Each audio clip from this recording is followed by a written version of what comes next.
ববজি the king, king কর লেগা, কিন্তু সেই কিংকে কিছু করার তো সুযোগই দিল না পাকিস্তানি ম্যানেজমেন্ট। কারণ মোস্ট ইম্পর্টেন্ট যে গেমটা ছিল পাকিস্তানের জন্য শ্রীলঙ্কার এগেনস্টে, সেই ম্যাচে king of world cricket according to Pakistanis সেই বাবার আজমকে টিম থেকে ড্রপ করে দেওয়া হলো। এই অবস্থা। মানে বিরাট কোহলি 2009 সাল থেকে আইসিসির ইভেন্ট খেলছে, আজ অবধি আমি কখনো দেখিনি যে বিরাট কোহলিকে কোনো আইসিসি টুর্নামেন্ট থেকে কোনো একটা ম্যাচে ড্রপ করে দেওয়া হয়েছে। আর এই বাবার আজমের এমনই অবস্থা যে তাকে টিম থেকে ড্রপ করে দেওয়া হলো। কেন না, সে স্লো ব্যাটিং করে সেই কারণে। এবং পাকিস্তান যে এই ইংল্যান্ডের সাথে ম্যাচটা হারলো, সেটাতে বাবার আজমের বিশাল বড় অবদান ছিল। 24 বলে 25 রান স্কোর করেছিল।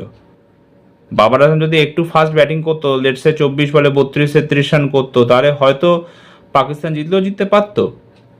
কারণ পাওয়ার প্লে অবধি বাবার আজম 6 বলে 10 রানে ব্যাটিং করছিল, তারপরে ও টোটাল 18 বল খেলে 15 রান স্কোর করেছে, যেটা টি-20 ক্রিকেটে কোনোভাবেই মানা যায় না। এবং এমন নয় যে অন্য দিক থেকে উইকেটও পড়ে গেছে তো প্রেশার বিল্ড হয়েছে বাবার আজমের ওপর, সেটাও নয়। কিন্তু ওই হচ্ছে বাবার আজমের খেলা, স্লো খেলা, এবং তার জন্য পাকিস্তান ইংল্যান্ডের কাছে হেরে গেল এবং অলমোস্ট টুর্নামেন্ট থেকে ছিটকে গেল। এবং সেই জন্য বাবার আজমকে মেইন ম্যাচ থেকেও বাদ দিয়ে দিল। এবং পাকিস্তান যদি কোয়ালিফাই করতো সেমিফাইনাল এখান থেকে, তাহলেও কিন্তু বাবার আজম টিমে সুযোগ পেত না। এই অবস্থা। আমি তানভীর আহমেদের একটা ক্লিপ দেখছিলাম, হ্যাঁ, সেখানে তানভীর আহমেদ নাকি বলছে যে বিরাট কোহলি একটা থার্ড ক্লাস টিমের এগেনস্টে টি-20 আইতে সেঞ্চুরি স্কোর করেছে আফগানিস্তানের এগেনস্টে। আর বাবার আজমের 3খানা টি-20 আইতে সেঞ্চুরি আছে, 3টেই আছে হচ্ছে সাউথ আফ্রিকা, ইংল্যান্ড আর নিউজিল্যান্ডের মতো টিমের এগেনস্টে। হাস্যকর ব্যাপার হচ্ছে এটা যে টি-20 আইতে সেঞ্চুরি স্কোর করাটা কোনো বড় ব্যাপার নয়, ঠিক আছে। টি-20 আইতে তো সূর্য কুমার যাদবেরও 4খানা সেঞ্চুরি রয়েছে, কিন্তু ইম্প্যাক্ট ওয়াইজ সূর্য কুমার যাদব কি বিরাট কোহলি লেভেলের প্লেয়ার? কখনোই নয়, কখনোই নয়। বিরাট কোহলি এশিয়া কাপে পারফর্ম করেছে, আইসিসি টুর্নামেন্টে সমস্ত পারফর্ম করেছে, বিশেষ করে টি-20 ওয়ার্ল্ড কাপে।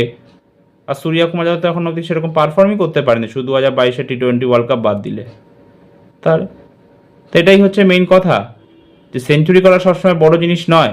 মেইন ইম্পর্টেন্ট হচ্ছে যে তুমি ম্যাচ জিতাতে পারছো কিনা, যেটা টি-20 আই ক্রিকেটের সব থেকে বেশি ইম্পর্টেন্ট। আর বিরাট কোহলি কেরিয়ারে 2-3খানা সেঞ্চুরি অ্যাটলিস্ট স্কোর করতেই পারতো যদি ওপেনার হতো। ও তো 3 নম্বরে ব্যাটিং করতো, কীভাবে সেঞ্চুরি স্কোর করবে? অস্ট্রেলিয়ার এগেনস্টে 2016 সালে 55 বলে 90 নট আউট স্কোর করেছিল 3 নম্বরে ব্যাটিং করতে নেমে।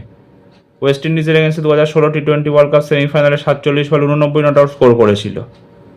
ওয়েস্ট ইন্ডিজের এগেনস্টে 2019-এ 208 রান চেস করতে নেমে 50 বলে 94 নট আউট স্কোর করেছিল। তাহলে সেই ম্যাচেও যদি আর একটু বেশি বল পেত, তাহলে হয়তো বিরাট কোহলি সেঞ্চুরি স্কোর করে দিত। তাহলে 3টে ম্যাচে বিরাট কোহলি হয়তো সেঞ্চুরি করতে পারতো, কিন্তু বলই পায়নি সেরকম, কারণ 3 নম্বরে ব্যাটিং করতো, পরে নামতো সেই কারণে। আর বাবার আজম তো ওপেনার হিসাবে সেঞ্চুরি করেছে না।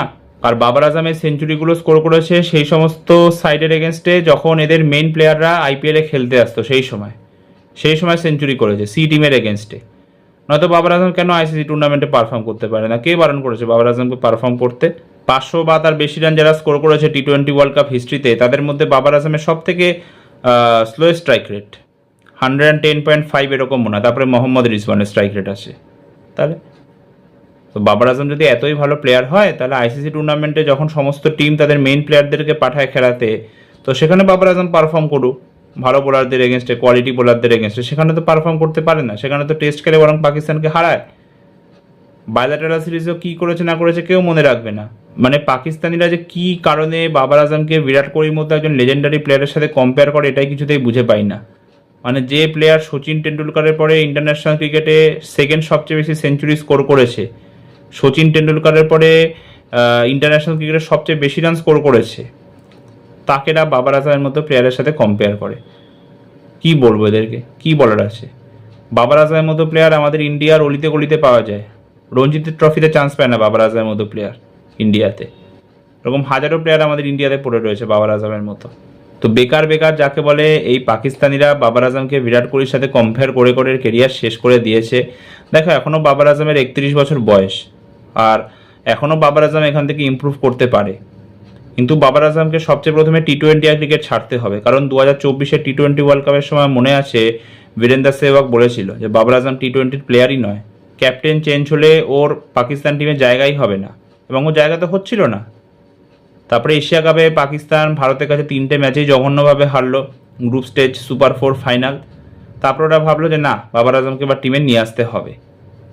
কি হলো বাবার আজমের পারফরমেন্স?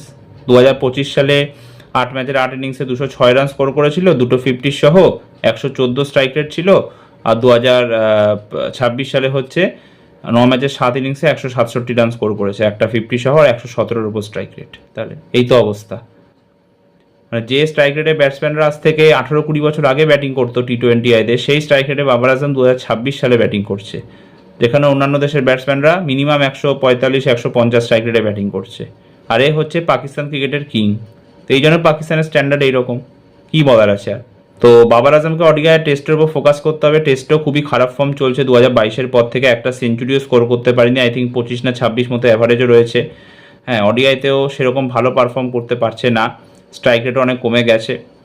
তো এখনও বাবার আজম ইম্প্রুভ করতে পারে। 31 বছর বয়স, কী আছে, 4-5 বছর তো এখনও কেরিয়ার মানে পড়েই আছে ওর, 4-5 বছর তো এখনও মিনিমাম খেলবেই। তো এই ভিডিওটা এতটাই, আবার দেখা হবে একটা নতুন ভিডিওতে। তো এখন সুস্থ থেকো, সাবধানে থেকো, ধন্যবাদ।